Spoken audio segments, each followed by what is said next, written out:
and I will share screen so we can see the questions for the other two panelists. I will go back to my presentation. Where is my presentation? Here. Yes. And so, well, here are our panelists, but the next slide is the question that we have for the two panelists who haven't spoken yet. So my question for you is, you wake up a morning a year from now.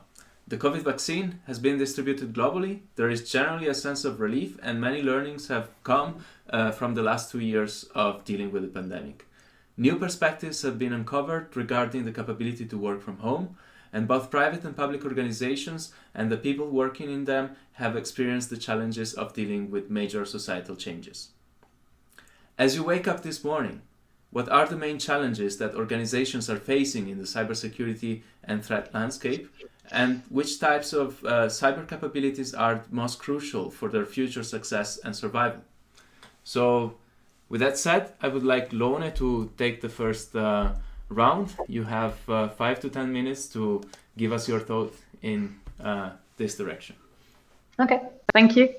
So in order to talk about what is the main challenges that we face after a pandemic, I think it's very important to kind of address what the pandemic, what kind of impact the pandemic has had on the world and what this impact means for cybersecurity. So one of the impacts that we have seen is unemployment, which has been caused by impact on the world economy. And that means from a cybersecurity perspective, at least we have seen that with the last financial crisis that we have, that more people are driven to commit cyber crime due to the new circumstances that they're in. So we definitely need to expect an increase in attack, both during and after the pandemic. So if this is 2 years after, of course, it depends on how bad are we financially impacted and how will this affect the amount of attacks that we will see. And we have already now in the beginning of the pandemic already and throughout the pandemic seen an increase in a lot of attacks.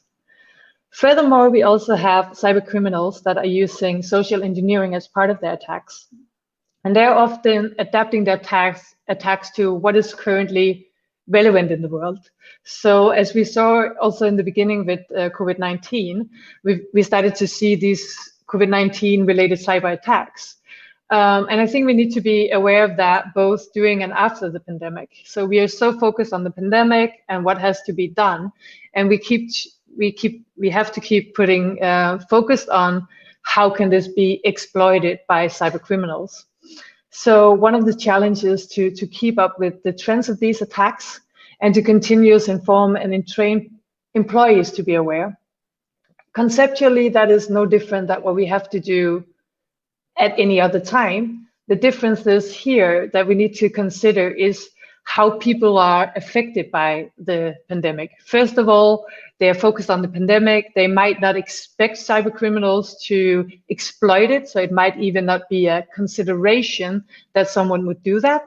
At the same time, when you are affected by a situation, then you are less aware of threats that seems less real to you. So kind of like how are people like understanding people that side of security in order to help us protect against them and make an effort, like extra effort in order to keep the awareness high. And if we return to the economy, then for some companies and organizations also, they will be impacted by the world economy and they might have to decrease some of their budgets, either because the situation has affected their company's income or merely because some of the nervousness in the market. That is kind of like during the pandemic. I'm not a financial expert, so I don't know how that will affect the post-pandemic, how the market would go, but we definitely need to look into that because some companies can choose when their budgets are decreased to decrease the budget of cybersecurity as well. Because right now you might be in a survival mode, you might be focused on your incomes. And that means they might choose to keep the security status quo. And in a security world, that means you're not adapting to new changes, and that means you're actually falling behind. They might have to fire cybersecurity employees. They might have to they might reprioritize their software portfolio and not renew licenses for cybersecurity projects. So if this happens during the pandemic, then after the pandemic, they're going to be further behind. They're not going to have the ability to kind of withstand the cybersecurity threats that are there. So they're entering the post-pandemic in a more vulnerable state, and they need to kind of get back on that. If you kind of combine these two, you kind of have a not so good cocktail. So you have more attacks and you have a higher chance of this attack succeeding. But on the lucky side, what we have seen lately, at least here in Denmark, is there's been a rise of attention from the boardrooms on cybersecurity, which means at least for some companies, the cybersecurity budget will not be decreased and there will be a focus on it. So that's a good side. If we look a little bit away from the world economy in the pandemic, then as the other participants has also spoken about, then there is this whole situation of working from home, which is both impacting currently during the pandemic, but I think also it might have a chance to impact how we work later on. So after the pandemic, there might be a bigger flexibility to work remotely or at home and look more into this situation. For larger companies, as Martin also said, a lot of them probably had employees working remotely before, and they were up and running with the VPN and so on. They might have some VPN capacity issues, but they were running really fast in a certain stage. But I think also that Martin was talking a little bit about that. It might not be the way to go anymore. So they were up and running and they were at a certain level, but they have to maybe rethink their setup, because we come from this more old school paramedic centric defense. And it's better to start to look into a more identity-centric defense with the new world where you don't know the location of your employees. When it comes to smaller companies, I do agree with Martin that if they're very cloud-based, they might be up to date. But I think also there's a lot of smaller companies who never had the option of working from home, maybe had offices with computers there. And in order to support their employees, they all of a sudden had to take a lot of risk during the pandemic. So they might have exposed services on the internet that were not properly secured, and they might have allowed employees to move some of the data over to their personal workstations, and hereby not being able to have the needed control over sensitive data. So one of their big challenges will be both during the pandemic and also after the pandemic is to kind of rethink the IT setup, like how are they going to support it going forward? And yeah, security is risk-based. So of course, you can just hope that at least the luck falls on a lot of these companies, that they're going to go to a point where they actually have time and resources to focus on the security. Then the question was also related to what is most crucial for success and survival. And to be honest, from my perspective, I actually don't think it's that different as it is on any other time, because cybersecurity is about defending against current threats, understanding where IT is going, and defending according to that world. So it's always crucial to be aware of the trends, both in the attack and defend accordingly, but also how IT in itself is developing, like we are seeing now, more cloud-based and so forth. So yeah, so one of the things that I think is very important to keep a focus on in a situation like this where we're greatly impacted is that we can easily forget about cybersecurity threats, because right now everything is about the pandemic, everything it's doing to people, how people are feeling. And people might forget about cybersecurity, probably not people here on this webinar or this debate, but other employees who are not working with cybersecurity every day. So I think it's important for us, the cybersecurity professionals, to help them remember that the cybersecurity threats are still there, and it's still a real threat, it's still something we need to focus on. I think that was it for me. All right, thanks a lot for this very detailed explanation. I love that you actually break down these questions into many points which are relevant, and also relate back to the other two presentations, which are like it seems everything is coming together. So let's see what's coming next from Luke about this question. Yes. Can you hear me? Yes. Yeah, great. So yes, I mean, I can only really echo a lot of what Lorna said. Fundamentally, we can't expect any sort of radical change to appear. When you wake up this morning, maybe it's a bit frustrating. Now I have to actually get up an hour or two before my meeting and go into work, as opposed to maybe a little more shortly before your first meeting. But other than this, the world won't have seen some big change. It's not like P equals NP after all, or some fundamental quantum computers are now suddenly far more available and useful than we thought, right? The basics of security will go on as they have before. Attackers will attack, and attackers are intelligent agents, right? They're gonna, if somehow we magically reached a state where we were managing to block every viable cyber attack, well, people aren't gonna continue trying useless attacks that don't provide economic returns for the attackers. They're gonna employ new methods that do work. It's true, perhaps to some extent. I think that the characterization Lorna did between company sizes is very true. I mean, at the very small end, you have very small, often very agile firms. I mean, the way most startups, certainly in the Nordics and quite a few other places, are working, they're building on all the different sort of modern web technologies and stacks. They're not really building a lot of their infrastructure and so on themselves. They are already cloud native, and they are pretty ineffective. I mean, they indeed, most startups are lucky to own a proper office to begin with. So frankly, everyone having to work in their bedroom was the same as probably pretty much the situation they found themselves in before. Again, a lot of larger firms, have long been exploring having employees working from home, providing things. These are simply things that you find on large corporate IT agendas. We should have suitable VPNs and so on.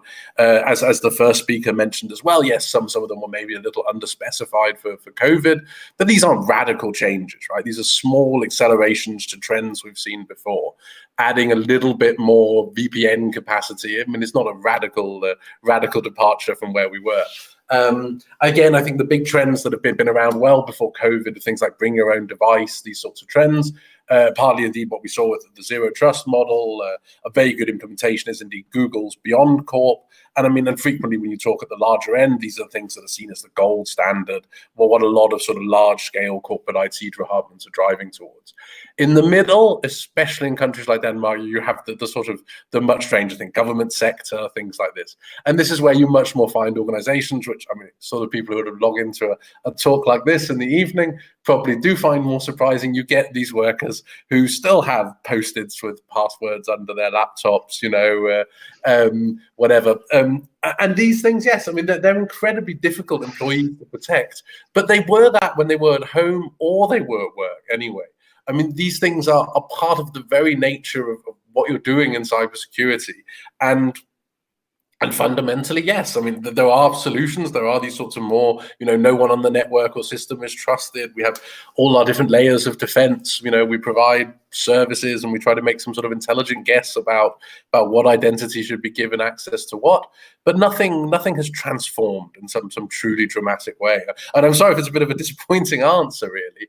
I was looking for something where I could say, and I think one of the trends that really, I mean, a lot's accelerated, right? And they're good, productive reasons, right? The big shock a lot of corporations find from sort of management perspective is actually if you have your employees working home a lot of the time, when they are come in 1-2 days a week, as is the sort of de facto model a lot of places in Denmark, well, they are a lot more productive. They're a lot more engaged. They spend a lot of their time face to face, putting in 10 little meetings in the course of their day, talking to people, generally actually get more out of the sort of social dynamics at work and so on. And then they may go home basically for 5 days and actually produce some sort of productive thing and come back again. Indeed, if you look at academia, that's pretty much been the model for ages. And the big trend, I think, whether is companies are now shifting. They're realizing this. There's some real questions being asked. Do we need the headcounts we need? Is there some day we can get these essentially, 20 hours of productive work we get out of each employee each week in some sort of more efficient way? And probably the big trend that will try to supplement and enable this is increasing adoption of various automation technologies. And there, I think, some of our more traditional security intuitions break down. I think sort of people on this call will all have seen things like at the more extreme end, fooling image recognition systems, where you can put up, road signs that are read as road signs, and along the street you'll have something that looks like a page of sort of binary noise, black and white dots, but it'll be a carefully tuned image that the car's road sign reading AI system, image recognition algorithm will read as 1,000 miles an hour speed limit, and the car will speed up or whatever, right? This is demonstrated. There's a nice little piece of Israeli research where they do it with a little drone flying alongside the car. So these sorts of things have been done, and in general we will adopt more and more of these systems. And these systems aren't like us, right? They're not at all intelligent in the way we are, but they see the world from a very unusual lens. You're looking at me now through the camera, you're focusing on my face, what I'm saying. You're not worrying about the top 2 pixels in the left-hand bit of the corner that may be flickering and possibly indicating some sort of pattern. I mean, I'm not, incidentally, sending some complex pattern in my picture, but yeah. Anyway, the point is these sorts of things, I think, is where we'll run into more problems. I don't really think COVID will return, you said 2 years from now, and, there'll be a, whatever, HAL 9000 robot looking down on you as you walk into the office, right? But it is certainly, I think, opening the idea that these technologies could be adopted to a greater extent. Again, I'm not a financial expert either, but as Lorna pointed out, we may be in for a sort of tumultuous world of economic changes. And there is some precedent for new technology being adapted following a financial crash.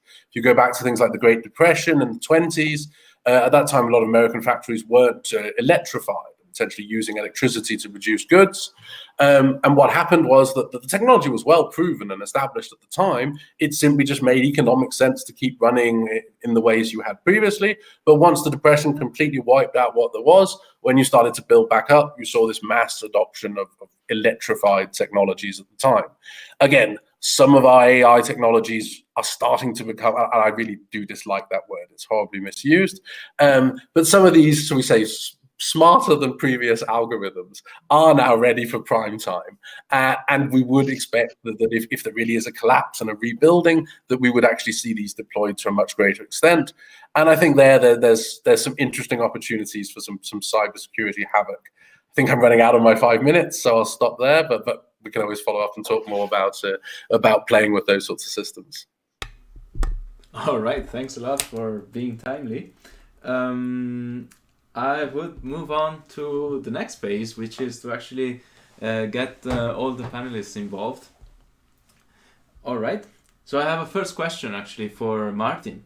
And the question is, what do you think characterizes the infrastructures of an organization that will be respectively well and poorly fit to deal with the volatility of the cybersecurity landscape?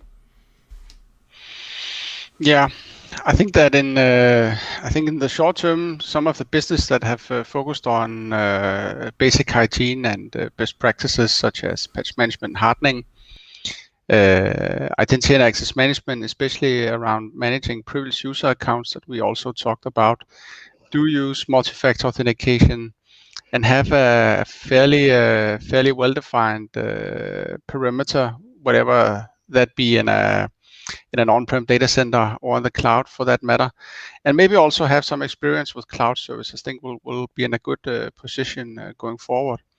I think in the long run, businesses that will adopt to a more flexible way of working and adopting at least some of the principles in zero trust, I think will be also a good position for success.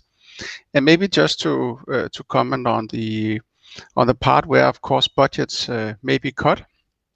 I think that people at the same time also realize that they really have to invest in IT simply to keep their business running. And in some cases also, what I tried to exemplify with the SolarWinds case versus zero trust is that some of the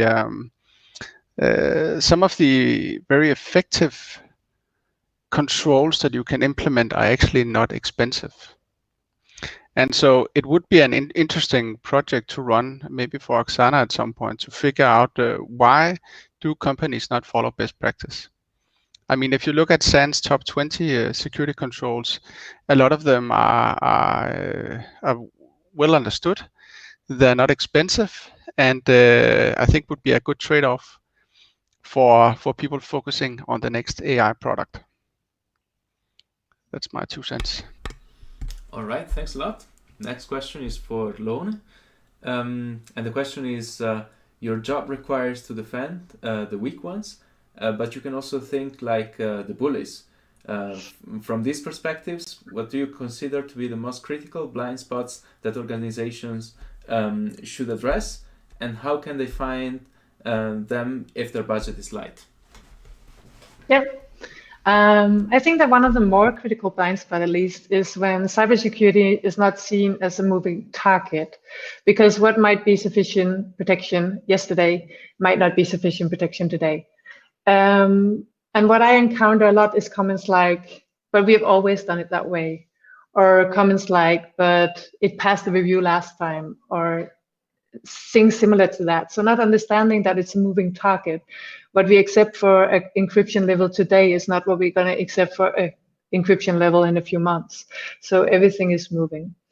And especially also when we look at some of the changes we have seen because of the pandemic, like working from home. And then there is a lot of old standards and old best practices that we need to change, that we also spoke about. I spoke about them before, the 2 others mentioned it as well. Moving away from this parameter-centric defense into identity-centered defense, and working with microsegmentation, working with zero trust, and so on. And talking about working from home, another blind spot is also security awareness that I spoke a little bit about before as well. We are so used to working closely together, like this form of communication that we have in the office, which could also include like asking a colleague, what do you think about this suspicious mail? And the communication form is changed when we are more separate. And we need to kind of understand that. And also from my perspective, I'm not an expert in how humans are working, and the communication part. So we need kind of input in that in order to understand the aspect of awareness. Yeah, and the reason why I'm mentioning awareness is, of course, that a lot of attacks, they start out with phishing or with some other social engineering task. I wouldn't call this a blind spot because we are so aware of this, but it's definitely something that we need to kind of deal with and that we need to address. I don't believe that awareness is the answer, to be honest. I believe it's important and it's a continuous task, something we need to be aware of no matter what. So, but we also need to remember that we are just humans. We make mistakes. We can get stressed out one day and not really read through an email, just click on the link and enter our password because it looks like something we have seen before. So I think as security professionals, we just need to keep working on solutions where we can try to prevent these attacks in different ways, but also where we can try to detect it. So, and that's also the difference between the perimeter defense and the identity defenses, that we kind of also go to the point where we acknowledge that a breach is going to happen to our network. And even though we are protecting our identities, we also need to acknowledge that a breach can happen, and we need to be able to detect it and be able to defend against it when it happens so we can minimize it.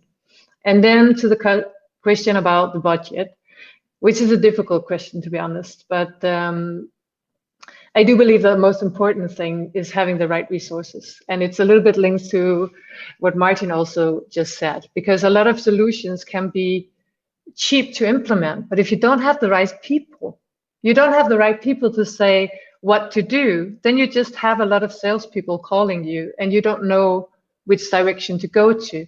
So having the right resources there, that's where, in my opinion, the budget is spent best, because that person will then have the capability to prioritize. Instead of having, for example, you can have a security level here and then like spend a lot of money and lift it to here. But if you looked at the area over here, that was actually a weak point.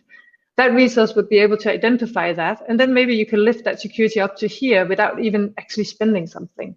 So definitely resources, I think, if your budget is tight, because it's the people who can make the differences. I think you make a great point about competence and so, and I think that's also why we're here actually debating this stuff, because we think it's important to get these ideas out and to get going with more and better security. Shameless plug here. So the last question is for Luke. I would like to ask you, when developing innovative solutions, how can you take the volatile threat pictures into account? Well, the volatile threat pictures are wonderful when you want to do innovation, right? These are the things that genuinely drive it. It's very hard to articulate the value of some sort of exploration. We're going to go in this direction because we think it's better, and hopefully we'll find something and it'll be 10 times more profitable than what we were doing previously. It's far easier to build momentum around, we need to run in a new direction because where we are currently, we're very, very exposed and in a lot of danger. And I think this is one of the unique things about cybersecurity and innovation in that area is, I mean, if you go back to the example of Lorna's hands just a second ago, I mean, I think what you were trying to say is, I mean, attackers take the route of least resistance, right? You want to spend your budget wisely. Well, if you've invested vast amounts in physical security, but your network is comically insecure, well, people aren't going to go to the trouble of abseiling through the roof of your building. They're going to log in through your unsecured telnet server or whatever. And the same sort of thing applies. I mean, innovation is really hard to get right. I mean, it exists in this sort of slightly unstable, peculiar environment. You have a group of people. I mean, normally you ask people, how do you make innovation happen? And they'll say, well, it's pretty wonderful. You have to give people psychological safety. They should have freedom to fail. There should be time to experiment and so on. And all these things are, of course, true. And you ask people, well, do you want to work in environments like that? And everyone says, absolutely, it's wonderful. But if you compare to the places that really are hotbeds of innovation that manage to do these things, what you mostly hear in places in Silicon Valley and so on are these endless tales of burnout and the sort of brutality of this culture. And it seems that places that do successfully innovate, that produce these sorts of things, they have to balance a lot of these sorts of properties like psychological safety or freedom to failure has to be balanced, for example, with quite a strong, frankly call it an intolerance for incompetence, right? People should certainly be free to be failing, but they should be the very, very best people who are experimenting around, who are then failing and so on.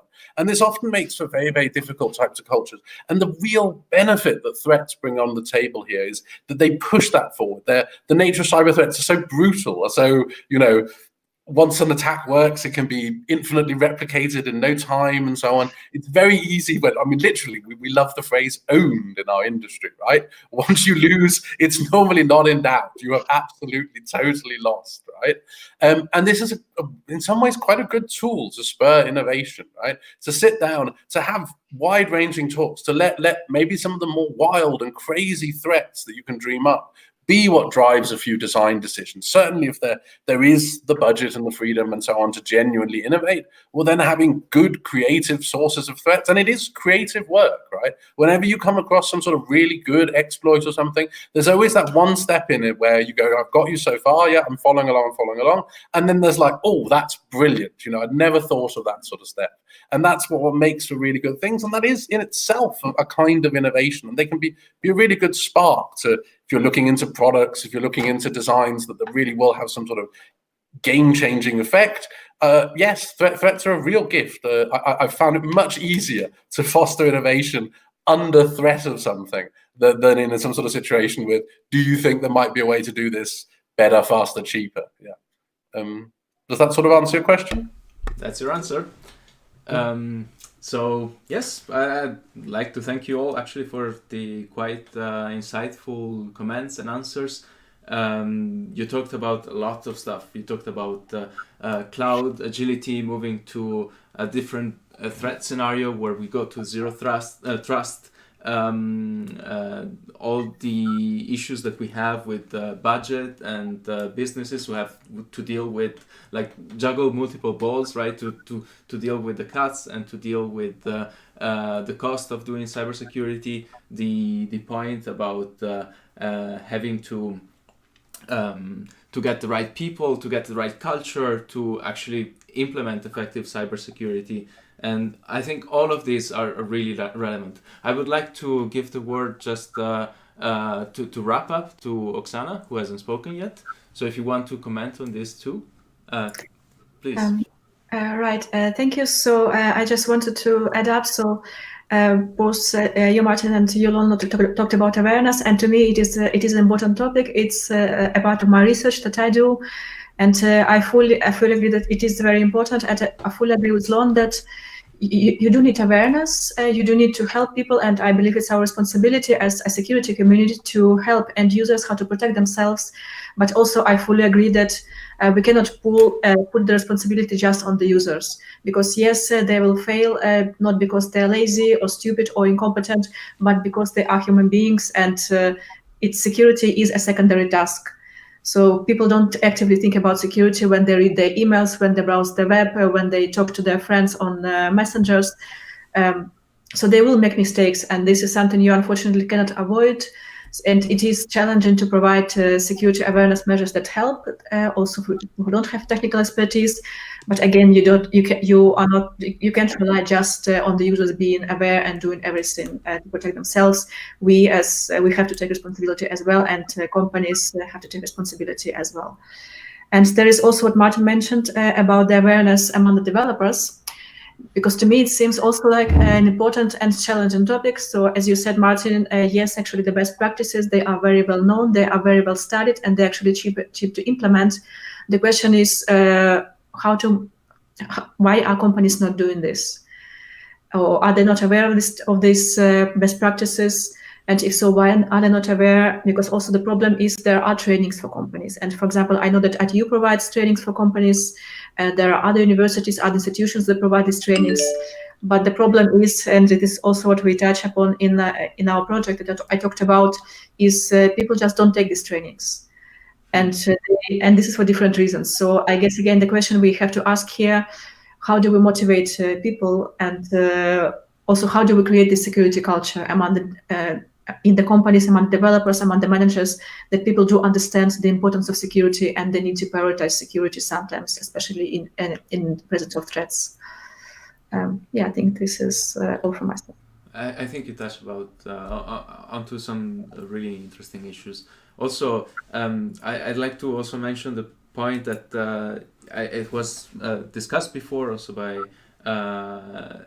Martin, this idea of zero trust, and that we should move away from this idea that we have a perimeter that is trusted, and that this is the way we operate. We should rather think about assets and users and identities and what kind of access they have to the assets that we want to protect. In this sense, also the idea of using technologies for doing detection and also trying to recover from existing attacks. Well, that's I think a big part of the way going forward as well. And as well as all the things you talked about, which I think are really important about the culture, both on the side of the small and medium enterprises and what developers should be doing with new technologies going forward. I'd like to start with the questions that we got on YouTube. I'm so glad that the audience is actually also participating in this. So I'll go with the first one, which is from Syed to Martin. And the question is, how do we balance between risk acceptance and risk mitigation strategies? Yeah, that's always the good question. And I think it really depends on the line of business that you're in. I think one way to start is to really accept that you cannot protect everything. So one way to start is to figure out what are the few critical services that you really have to protect, and then start there. I think that in general, and I have probably also been guilty of that, everyone, all InfoSec professionals, they want to protect everything, every little device on the network, while in fact it's not the most effective way, and probably also not what makes sense. So really getting down to what needs to be protected, and then focus there. One way to start would maybe be to figure out which risk framework you could use to model the risks. It could be something like the FAIR model. You could couple it with a pen test to figure out where you have weaknesses in your controls. Maybe you have some security metrics that you could throw into the equation, and then I think quite quickly you would be able to to figure out where it really makes sense to focus and invest. And again, some of the basic controls are fairly cheap. So it's not always about just adding yet another tool. All right, thanks for the answer. The next question is to Lone. And the question is, if SMEs have vulnerable services during the pandemic, they surely also had vulnerable services in the pre-pandemic world. So I don't understand why the pandemic would change that. And I think this points back to the idea that things are not fundamentally different in this new world. No, so it really differentiates what kind of small business we're talking about, right?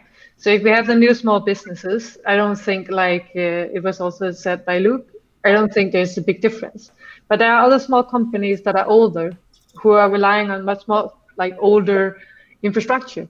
They have an office because they always had an office, and they have workstations there, and somebody put up a firewall. They have a perimeter defense. They were never able to work from home. They were not able to check their email. They were not able to do any tasks. When they all of a sudden leave, they're going to start to open up. And I work in Bang & Olufsen, but I also have my own company and I do pen testing. And I was doing a pen test this summer, and they accidentally exposed a domain controller on the internet because they had to open for the firewall. And you see these things, and then they have to set up, maybe they have a really old VPN or a really old firewall, and they use the VPN capabilities in there. And there's a lot of like vulnerabilities maybe in that software that has never been updated, and they didn't use it before, so it was not a threat. And now they then open up in order to do something, and you have new threats. So there can be many things in this area that then differentiate the exposure they had because they didn't open up before. So this relates a lot back to this idea of having no perimeters, or zero trust scenario again. Exactly, and we have some of the newer small companies have that, like Luke said, because they're more cloud-based. They never had a perimeter. They never had an office. So for them, no, nothing was really different. They might have a lot of vulnerabilities. We see a lot of people that start working with cloud who doesn't know anything. And by default, everything is open. They throw it up. Yay, we have it running. Everything is good. But they had the same issues before. So I completely agree with that. Mm-hmm. All right, thank you. And the next question is for Luke. Kim would like to ask you, since you mentioned that the cheating AI system are becoming a thing, do you think that the pandemic will make companies more vulnerable to traditional social hacking? I mean, the span of companies, I think as we've run into, is incredibly broad, right? I think that there's a group of users. I was reminded a bit when Martin spoke of my time. I was thinking back about this thing about password security. And I indeed also had a Commodore, and I had a bunch of passwords. And even in those ages, I did indeed write them down in a little notebook. But even then, I'd sort of realized that notebook seemed important, even if there was nothing very exciting inside those computers. And it was a sort of treasured possession, and I protected it. I think the vulnerability of social problems speaks to something deeper, something also the researcher Oksana also mentioned. I mean, I think fundamentally you have to realize a lot of getting this sort of awareness, getting this sort of, because everyone sort of understands what's required, right? You need to be a bit suspicious. You need to sort of block the regular workflows, have some sort of slightly suspicious mind, right? And it's incredibly hard to develop that sort of psychological approach in some people. I mean, there were classic sort of personality analysis things like big 5-factor personality, right? And there's literally one of the traits there, which is agreeableness, right? How inclined are you, just if generally people are around you, to go along with what's said?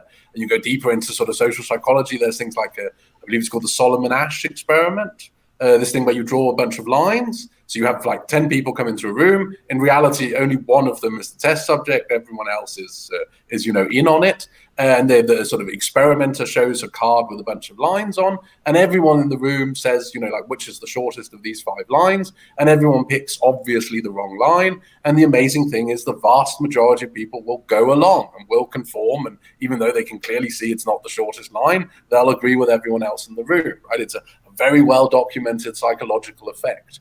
And I think you have to sort of remember this when we're trying to build that thing about being scammed and the sort of social human effects, right? People are at a workplace. They, in most cases, aren't shareholders. They don't passionately care that whether the company became more profitable today, right? They've been given a bunch of computers and forced to work in front of them by some sort of evil manager, right?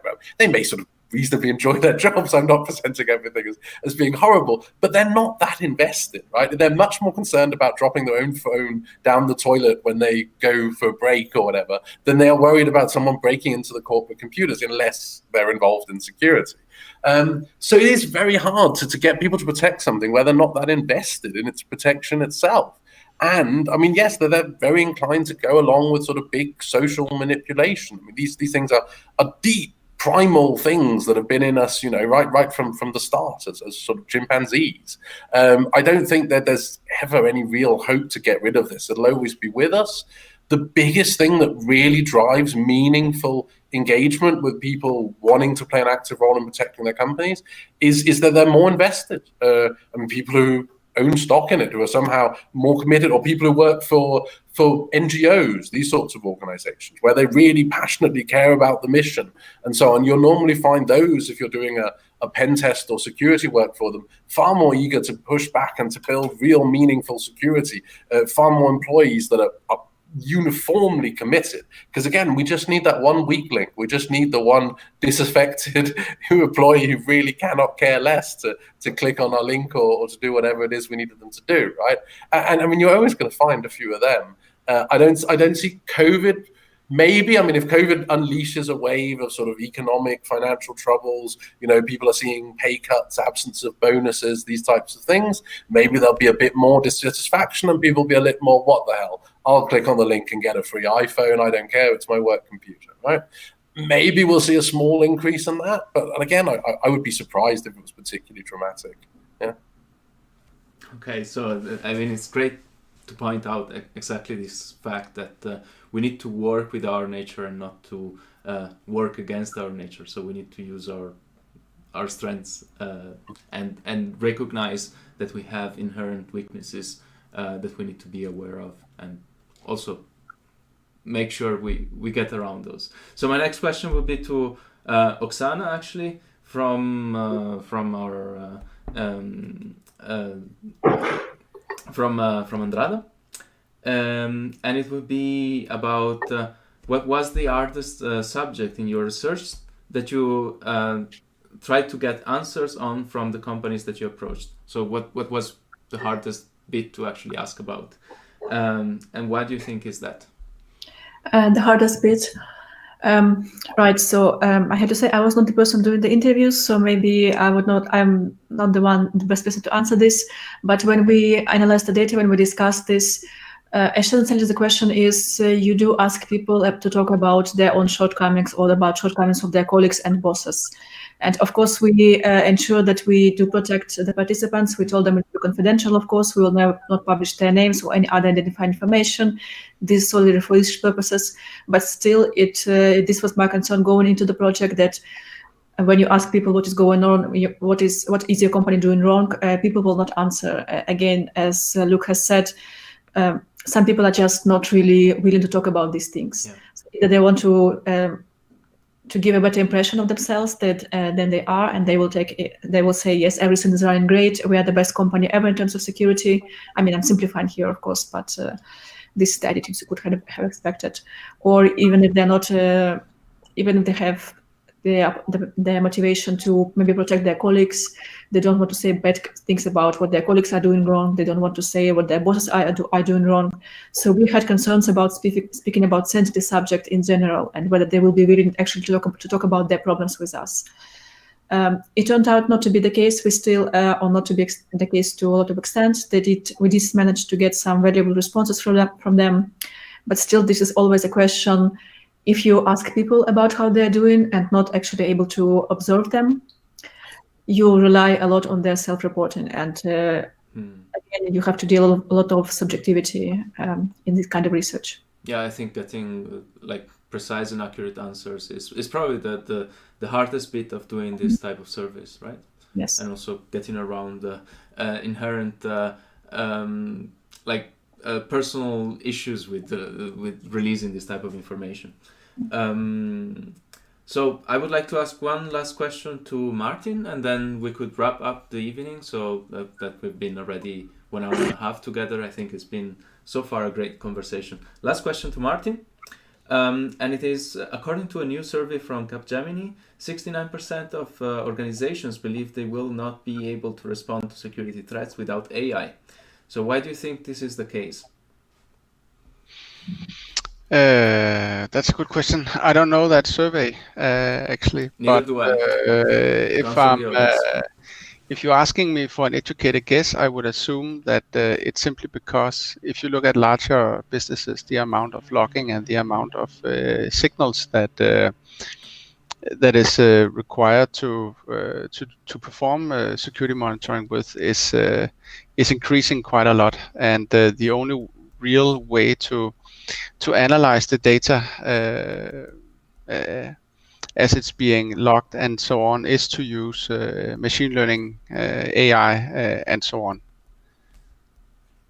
I think it makes sense. I think it's a reasonable answer to that, and that also means that more and more stress will be on AI systems to give reasonable answers to the security threats we're facing. Yes, do you want to say something, Luke? Yeah, I would just say I completely agree with what Martin said. I mean, I don't think it's also just, as you said, to give reasonable answers, but that's perhaps what you were alluding at, but to explain themselves. Yes. I mean, it's not enough simply to have a neural network and say, because of this vast matrix of weights, I've made this decision. We need to understand something about the reasoning for it. And I think perhaps I haven't seen that survey either, but I'd imagine the other half of why there's such drive for AI is this sort of constant vigilance, right? The sort of security defense I think that's being alluded to there. Well, if you're going to have someone sit 24/7 in a monitoring center watching things, I mean, this is tiring, repetitive work. You know, it's exactly what people are incredibly bad at. Yeah. Waiting for that time at 3:15 in the morning when the alarm goes. You know, people are awful at that sort of thing. Yeah. Mm-hmm. I think that's partly the sort of asymmetry of attack and defense. Yeah. Okay. Yeah, maybe just a final comment, and that is, personally, I don't think that we will be able to replace security operations center workers with AI necessarily, but definitely a lot of these new ways to analyze data and reason about it, get more insights into it, is a very good tool for SOC analysts. Yeah. Yes. Yeah. Okay. Very good. Thanks a lot for the great debate we had tonight. I would just want to have a last round of comments if you want. So Lone, would you want to get your closing remarks? Let me think. I definitely think one of the things to go away with, which we also talked about, is the core essence about cybersecurity is to adapt to the threats that are there. So, and that's what we're doing in pandemic, and we need to adapt to those threats. And I think the pandemic has also pushed us a little bit to go in the direction where we need to go by changing the way that we're thinking about securing, which we talked about today, identity centric defenses. Okay. Thank you. Martin? Yeah.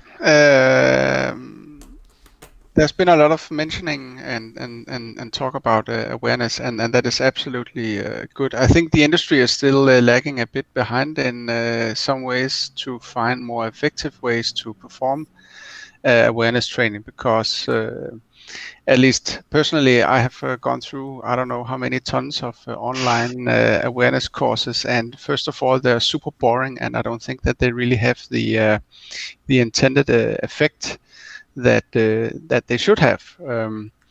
So it has to be more tailored. It has to be more engaging ways to perform awareness training, and I think that at least for certain user groups within a company, you have to do a lot more. You have to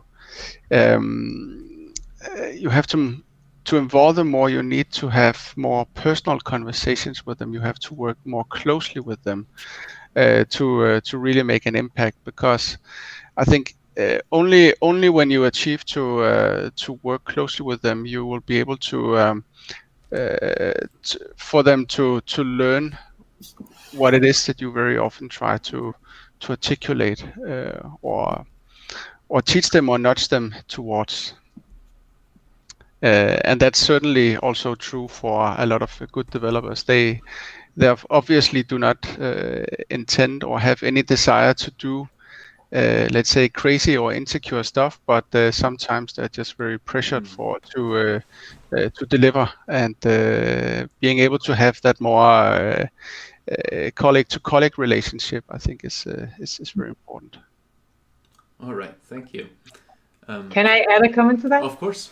Yes, I completely agree. But one thing that we worked a little bit with as well is gamification. In my previous job, not right now, but gamification in the form of awareness, making it into a competition, making it more fun, like so that it kind of gets under your skin in other ways. So you kind of have this, I don't know, weekly or monthly where you can make some different things. I think we need to really move in this direction to involve people in a different way than just providing them with a bunch of material to read and then be prepared to actually do the stuff when it comes to enact the whole situation. Just the last two comments. I would ask Oksana to make her final remarks, and then Luke. Yes. So I would also add on the topic of awareness once again. And so several people, I think all of you at some point has mentioned that companies have to be flexible, companies have to learn how to adapt, how to deal with new challenges, how to be able to adapt to new technologies, new threats. And this also ties in with awareness. And this once again underlines why the approach of just making all the employees to go through a training and then forgetting all about it. And this is one reason why this approach doesn't work. First, from the pedagogical perspective, well, if you just do something once and then never speak about it again, never use it again, you just forget the knowledge that you might have acquired. But also because cybersecurity is ever-changing, and people do need to be aware of the developing situation all the time.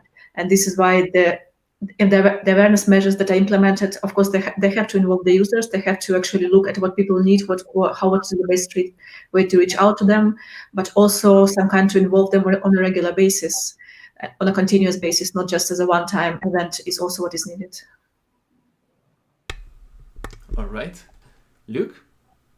No, I can only echo what everyone else said. I mean, the ones who thrive in a cybersecurity environment are the ones who can evolve faster than their competitors, right? Yes. A very nice model is this concept of an OWASP loop. It's a bit like this plan, do, check, act type of cycle you see in managing various processes. The OWASP one is a bit more built for sort of strategic level. It's observe, orient, decide, act. It has its origins, I think, in the American military.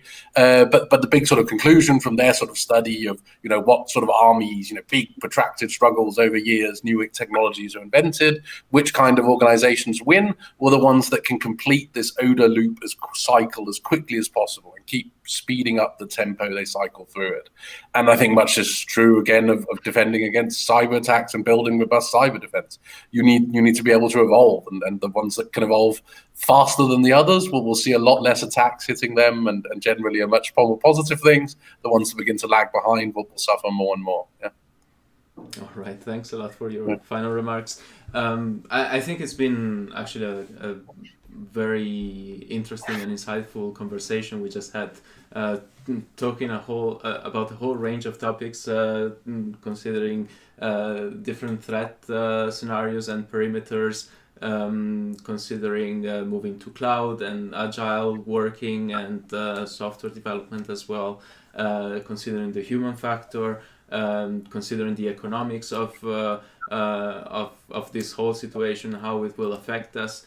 And I think the nice thing I've seen about tonight is that we have, at least I hope we do, have some foot on reality, and that's what makes me hopeful that we can actually make these changes that are needed to move to better security practices. So I would like to thank you all for tonight. I would like also to thank the audience for the questions. It's great that actually the questions come from the audience that are very interested, and this is great. I would like to point out that we have more events coming up we're trying to differentiate also a bit. We have an event that will be dedicated to high school students to get them involved in the field of cybersecurity. So if you have kids or know people who have maybe kids who want to get engaged in cybersecurity, get them to join us in the future events we have there. We also have more technical events coming up. We will, of course, deliver the details about all these events very soon. So if you stay tuned on Meetup, you will get all the notifications about the new events that we have. I would also really like to thank all the volunteers who've helped make this event possible. So a big thank you to Josephine, to Andrada, to Klaus, to Jens, to Jeff, to Dakota. It's been really helpful, and it's been great to see a lot of work going on here to organize such a successful night. So thanks a lot, everybody. And with this, I would close. Thank you very much for joining. Goodbye. Yes. Bye. Bye.